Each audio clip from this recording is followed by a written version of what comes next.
ఓం శ్రీ లక్ష్మీ నరసింహాయ నమః. ఈ గుడి మనకు చిర్యాలలోని ఉందండి, మన తెలంగాణని.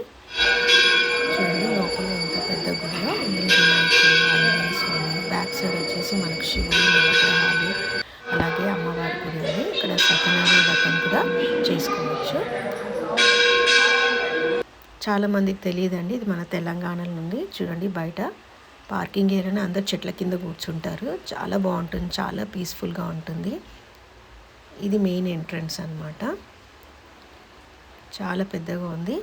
అలాగే ఇక్కడ షూటింగ్స్ కూడా అవుతాయంట. చూడండి చాలామంది సాటర్డే రోజు మాత్రం చాలామంది వస్తారు. అలాగే ఇక్కడ అన్నదానం కూడా ఉంటుంది.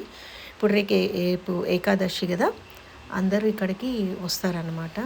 అన్నీ ప్రొవైడ్ చేస్తున్నారు. ఇక్కడ బ్యానర్లు అవి కట్టి మనకు లైన్లో వెళ్ళడానికి అన్నీ ప్రొవైడ్ చేస్తున్నారు. నేనైతే 2 times వెళ్ళానండి, ఇది సెకండ్ టైం వెళ్ళడము. సాటర్డే రోజు వెళ్ళాను.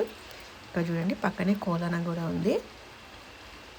మీరు కూడా ఒకసారి దర్శనం చేసుకోండి. చాలా పీస్ఫుల్, చాలా బాగుంటుంది. అసలు అక్కడ వెళ్ళామనుకోండి చాలా శాంతంగా ఉంటుంది. అసలు అక్కడ నుంచి రావాలని కూడా అనిపించదు మనకు. చూడండి ఇదంతా పార్కింగ్ ఏరియా. ఇక్కడైతే చెరువు కూడా ఉంది.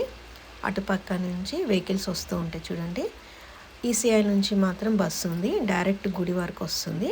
అది 2 అవర్స్కి ఒక్కసారి ఉంది.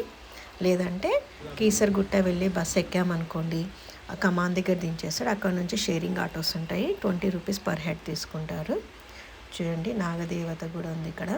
అలాగే ఇక్కడ శ్రీవారి పాదాలు కూడా ఉన్నాయి. ఇది దాని ఎదురుగానే, గుడి ఎదురుగానే ఉందండి. మీరు కూడా ఒకసారి దర్శనం చేసుకోండి.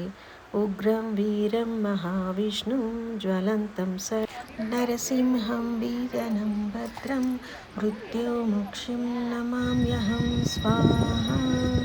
ఓం లక్ష్మీ నరసింహాయ నమః.